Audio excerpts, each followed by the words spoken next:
Iran does not look like a military superpower. It has no fifth-generation fighter jets, no aircraft carriers, no massive tank formations ready to roll across borders. Much of its air force is older than the pilots flying it.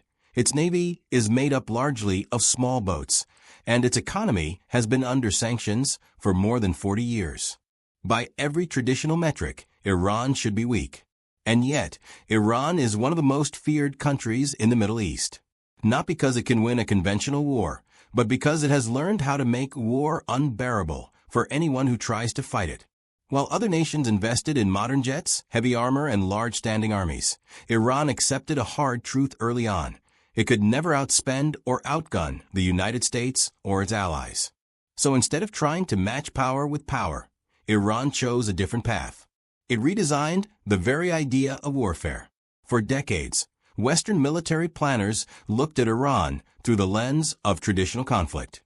They counted tanks, compared aircraft, measured naval tonnage, and concluded that Iran posed no serious conventional threat. This assumption shaped policy, strategy, and intelligence assessments. But it missed the point entirely. Iran was not preparing for a classic war with clear front lines and formal declarations. It was preparing for something far more complex, a war without borders, without uniforms, and without a single battlefield. Under constant sanctions and isolation, Iran was forced to become self-reliant. This pressure did not collapse the system, it refined it. Iranian military planners focused on weapons that were cheap, scalable, and hard to stop.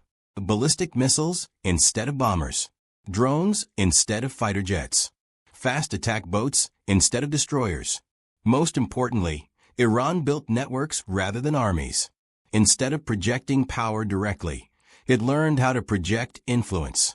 Groups like Hezbollah in Lebanon, militias in Iraq and Syria, and the Houthis in Yemen became extensions of Iranian strategy. Officially, Iran was not at war. Unofficially, it was shaping conflicts across the entire region. This system gave Iran something its enemies lacked: deniability. When a missile hits a base, when a drone strikes oil infrastructure, when rockets are fired across a border, responsibility becomes blurred. Was it Iran, or was it an allied group acting independently? Every response risks escalation. Every strike risks triggering multiple fronts at once. This uncertainty is not a flaw in Iran's strategy. It is the core of it. Iran also understood that modern warfare is as much psychological as it is physical.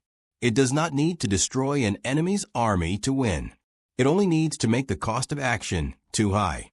The threat of closing the Strait of Hormuz alone is enough to send shockwaves through global markets. The possibility of coordinated attacks across several countries forces even the strongest militaries to hesitate. Iran's weapons are not designed to dominate the battlefield. They are designed to complicate it, slow it down, and make every decision painful.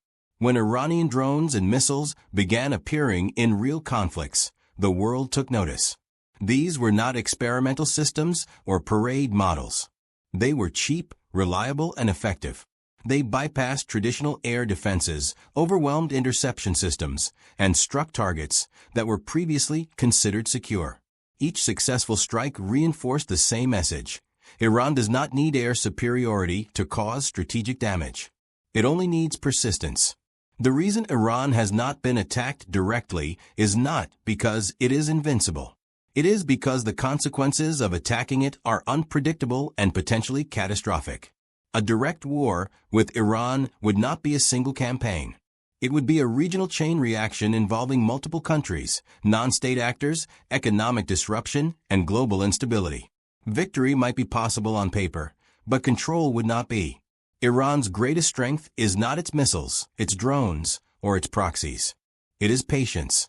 It is willing to wait, absorb pressure, and operate in the shadows while others look for quick victories. In a world where most militaries are optimized for short, decisive conflicts, Iran is built for endurance. And that is what makes it dangerous. Modern war is no longer decided solely by who has the best technology or the biggest budget. It is decided by who understands the rules of the next conflict before it begins. Iran understood them early. And while others were preparing for the last war, Iran was quietly preparing for the one we are already living in.